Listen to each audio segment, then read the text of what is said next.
Assalamu alaikum. I wanted to briefly just touch upon this recent incident that happened in Norway where you had these anti Muslim, anti Islam, uneducated, ignorant individuals getting together to provoke Muslims to try to propagate hate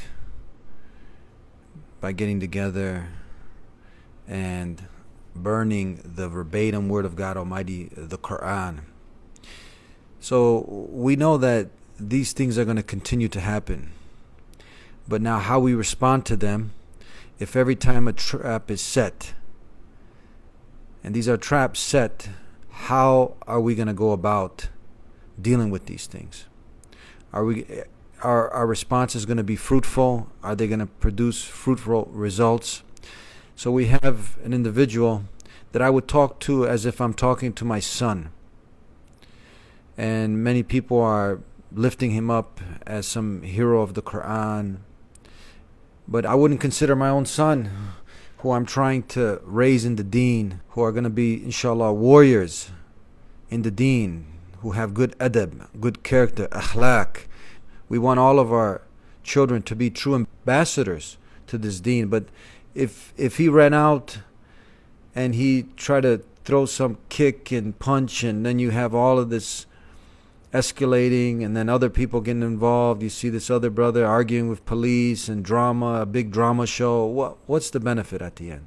I would tell my own son, I say, what are you doing, son? Did I raise you better than that? How are you benefiting Islam?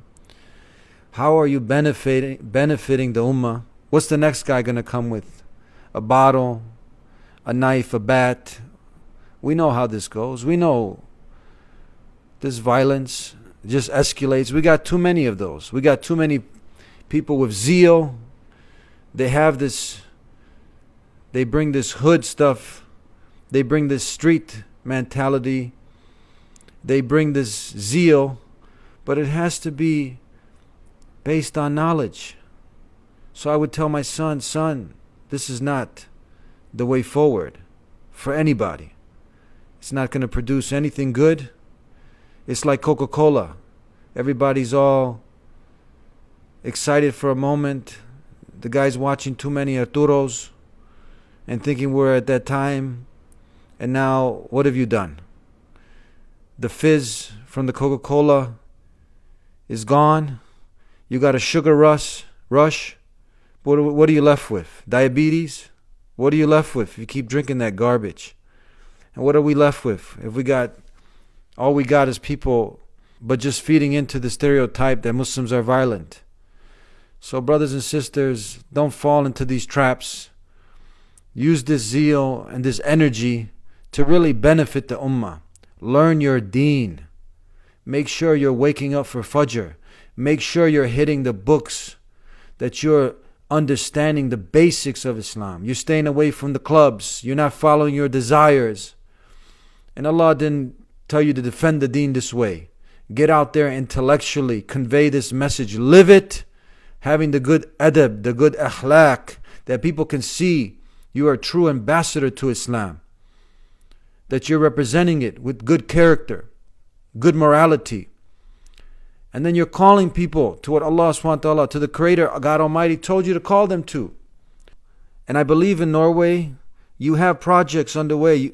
And I believe in Norway, there's a group called Islam Net. They're trying to open up a good center where people can come learn about their purpose in life, where they clear the misconceptions about Islam. This brother should go hook up with them and intellectually combat these evil. These are deluded people who've been affected by the hate, and the violence is not going to solve or eliminate their hate. It will just continue to perpetuate more hate against Muslims and Islam and feed the stereotypes that Muslims are violent. Look at them. No, we need to battle these things intellectually. You need to get educated on your deen and deal with these things at an academic, intellectual level. And if you don't know and go and find out, and then back to people. like for instance IslamNet, doing some great work. Go and be a part. If you're in Norway, they're in Norway. Support their work and save the Arturo Ghazi stuff for the big screen, brothers and sisters. And if you want to learn how to fight, go join a martial arts class under some supervision. Learn how to properly throw a kick, a punch, but at the same time, you're going to learn some discipline. And a true fighter, a true warrior has that discipline. And he knows when it's time to defend himself and when to use it and step up and be a real man. All right? And as the Prophet ﷺ had told us, that the strong person is the one who can control themselves, control their emotions, their desires. That's a true warrior. At the same time, he knows when to step up and be a man and to defend himself and his family. So this is just my thoughts, brothers and sisters. Thank you. Jazakallah khairan. Assalamu alaikum wa rahmatullahi wa barakatuh.